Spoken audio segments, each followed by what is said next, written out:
പേരറിയാത്തൊരു നൊമ്പരത്തെ പ്രേമമെന്നാരോ വിളിച്ചു.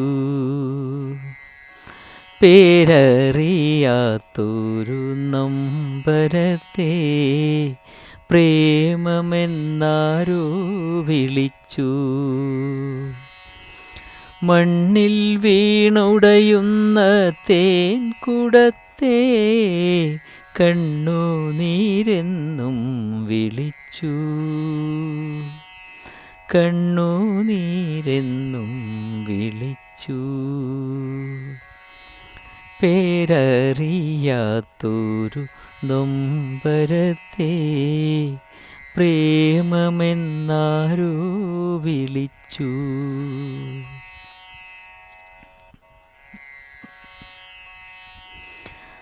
തങ്കത്തിൻ നിറമുള്ള മായാമരീചിയെ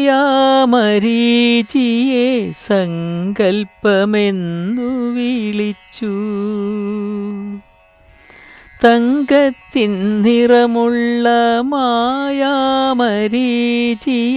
സങ്കൽപ്പമെന്നു വിളിച്ചു. മുറിവേറ്റു കേഴുന്ന പാഴ്മുളം തണ്ടിനെ മുരളികയെന്നും വിളിച്ചു. മുരളികയെന്നും വിളിച്ചു. പേരറിയാത്തൊരു നൊമ്പരത്തെ പ്രേമമെന്നാരോ വിളിച്ചു.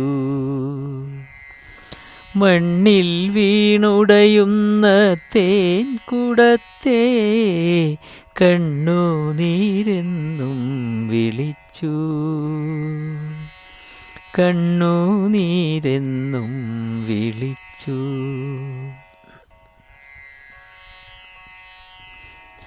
മണിമേഘബാഷ്പത്തിൽ ചാലിച്ച വർണ്ണത്തെ മാരിവില്ലെന്നു വിളിച്ചു. മണിമേഘബാഷ്പത്തിൽ ചാലിച്ച വർണ്ണത്തെ മാരിവില്ലെന്നു വിളിച്ചു. മറക്കുവാനാകാത്ത മൗനസംഗീതത്തെ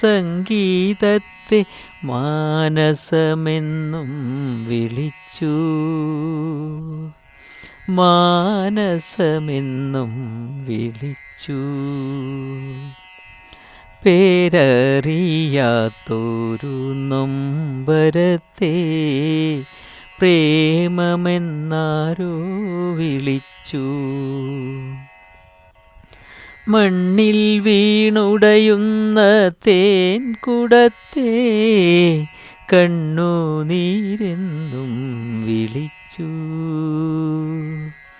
കണ്ണുനീരെന്നും വിളിച്ചു. പേരറിയാത്തൊരു നൊമ്പരത്തെ പ്രേമമെന്നാരോ വിളിച്ചു. വളരെ നല്ലൊരു അർത്ഥവത്തായ ഒരു പാട്ടാണിത്. കുറച്ച് പഴയതാണ്. നമ്മുടെ ശരിക്കും ഇത് പെരുമ്പാവൂർ ജി രവീന്ദ്രനാഥിൻ്റെ സംഗീതത്തിൽ KJ യേശുദാസ് പാടിയ ഒരു അടിപൊളി ഗാനമാണിത്. വളരെ ഫീലുള്ളൊരു പാട്ടാണ്. എനിക്ക് വളരെ ഇഷ്ടപ്പെട്ടൊരു പാട്ടാണ്. യൂസഫ് അലി കേച്ചേരിയാണ് ഇതിൻ്റെ ലിറിക്സ് എഴുതിയത്. മോഹനരാഗത്തിൽ ചിട്ടപ്പെടുത്തിയ ഒരു നല്ല പാട്ടാണ്. സ്നേഹം എന്ന ഫിലിമിലുള്ള പാട്ടാണ്. അപ്പോൾ ഈ പാട്ട് കേൾക്കുമ്പോൾ ശരിക്കും ഇതൊരു ലോ വോയിസിൽ, അതായത് നമ്മളെ ഹെഡ്ഫോണൊക്കെ വെച്ച് ഇങ്ങനെ കേട്ട് ഉറങ്ങാൻ നേരത്തൊക്കെ കിടന്നാൽ നമ്മളുടെ ഫീൽ നല്ല സുഖമായിട്ട് ഉറങ്ങാൻ പറ്റും. എന്തെങ്കിലും വിഷമമുള്ള സമയത്തൊക്കെ കേൾക്കാൻ പറ്റിയ നല്ല, അതായത് ഒരു എന്താ പറയുക, നല്ല ഫീലുള്ളൊരു പാട്ടാണത്. എനിക്ക് വളരെ ഇഷ്ടപ്പെട്ടൊരു പാട്ടാണ്. അപ്പം നിങ്ങൾക്കും ഈ പാട്ട് ഇഷ്ടപ്പെടും എന്ന് ഞാൻ പ്രതീക്ഷിക്കുന്നു. ആദ്യമായിട്ട് കാണുന്ന ആളുകളാണെങ്കിൽ സബ്സ്ക്രൈബ് ചെയ്യാൻ മറക്കരുത്. ഇത് പരമാവധി കാണാനും ലൈക്ക് ചെയ്യാനും ഷെയർ ചെയ്യാനും നിങ്ങൾ സന്നദ്ധരാകണമെന്ന് അഭ്യർത്ഥിച്ചുകൊണ്ട് നമുക്കൊരടുത്ത വീഡിയോയിൽ വീണ്ടും കാണാം. എല്ലാവർക്കും നന്ദി, നമസ്കാരം.